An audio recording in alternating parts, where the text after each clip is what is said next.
Bismillahirrahmanirrahim. Assalamualaikum warahmatullahi wabarakatuh. Selamat sore, salam sejahtera bagi kita sekalian. Shalom Salve, Om Swastiastu, Namo Buddhaya, salam kebajikan.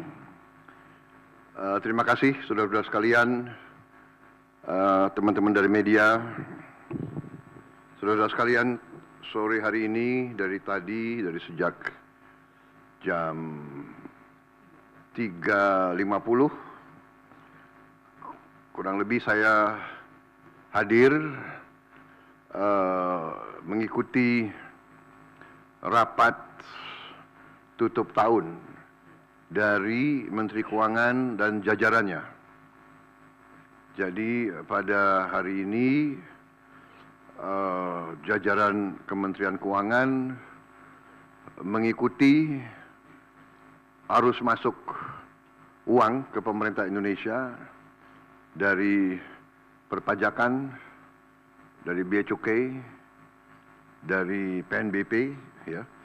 Kemudian karena tepat pada waktu nanti 00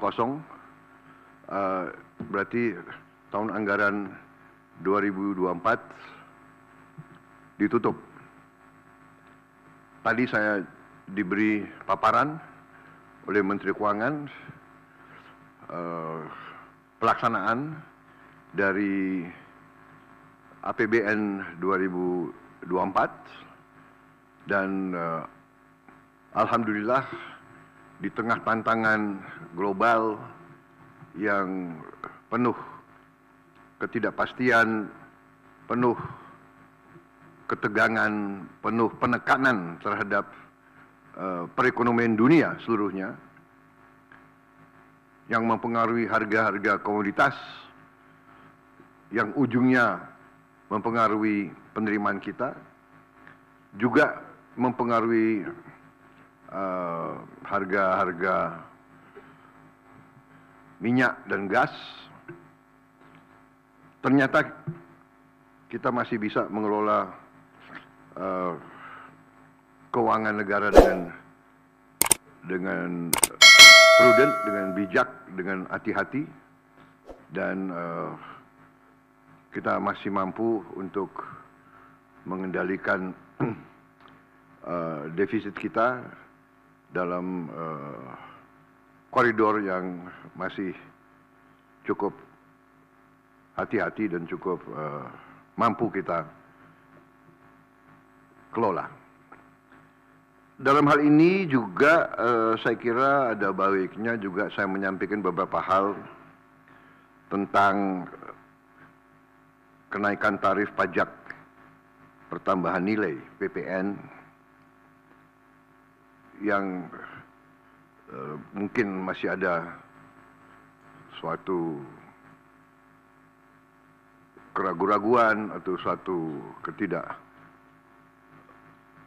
pemahaman, ya, yang tepat, sehingga saya setelah koordinasi dan diskusi dengan Menteri Keuangan dan jajaran beberapa kementerian lain, saya merasa perlu bahwa untuk menyampaikan sendiri masalah PPN 12% ini.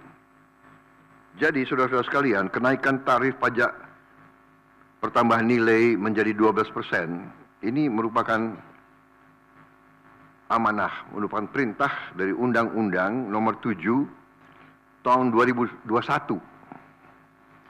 tentang harmonisasi peraturan perpajakan.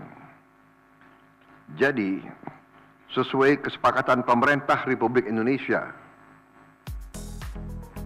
dengan DPR tahun 2021, kenaikan tarif dilakukan secara bertahap dari 10% menjadi 11% mulai 1 April 2022. Ini sudah dilaksanakan. Dan kemudian perintah undang-undang dari 11% menjadi 12% pada 1 Januari 2025. Besok.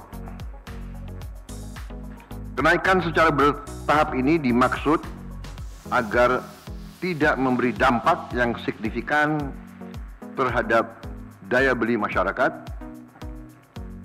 terhadap inflasi dan terhadap pertumbuhan ekonomi. Saudara-saudara, sudah merupakan sikap pemerintah yang saya pimpin, juga saya yakin juga pemerintah pendahulu saya, bahwa setiap kebijakan perpajakan harus selalu mengutamakan kepentingan rakyat secara keseluruhan, perlindungan daya beli rakyat, serta mendorong pemerataan ekonomi. Komitmen kita adalah selalu berpihak kepada rakyat banyak, berpihak kepada kepentingan nasional, dan berjuang dan bekerja untuk kesejahteraan rakyat. Karena itu, seperti yang sudah saya sampaikan sebelumnya dan telah berkoordinasi dengan DPR RI, hari ini pemerintah memutuskan bahwa kenaikan tarif PPN dari 11% menjadi 12% hanya dikenakan terhadap barang dan jasa mewah. Ya, saya ulangi ya supaya jelas. Kenaikan tarif PPN dari 11% menjadi 12% hanya dikenakan terhadap barang dan jasa mewah, yaitu barang dan jasa tertentu yang selama ini sudah terkena PPN barang mewah, yang dikonsumsi oleh golongan masyarakat berada, masyarakat mampu. Contoh, pesawat jet pribadi itu tergolong barang mewah yang dimanfaatkan ataupun digunakan oleh masyarakat papan atas. Kemudian kapal pesiar, yacht, ya, motor yacht. Kemudian rumah yang sangat mewah, yang nilainya di atas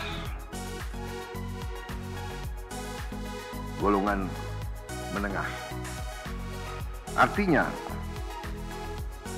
untuk barang dan jasa yang selain tergolong barang-barang mewah, ya, tidak ada kenaikan PPN, yakni tetap sebesar yang berlaku sekarang, yang sudah berlaku dari sejak tahun 2022. Untuk barang dan jasa yang merupakan kebutuhan pokok masyarakat yang selama ini diberi fasilitas pembebasan atau dikenakan tarif PPN 0%, masih tetap berlaku. Ya, saya ulangi. Barang dan jasa yang merupakan kebutuhan pokok masyarakat yang selama ini diberi fasilitas pembebasan dari pajak, ya, yaitu PPN 0% masih tetap berlaku.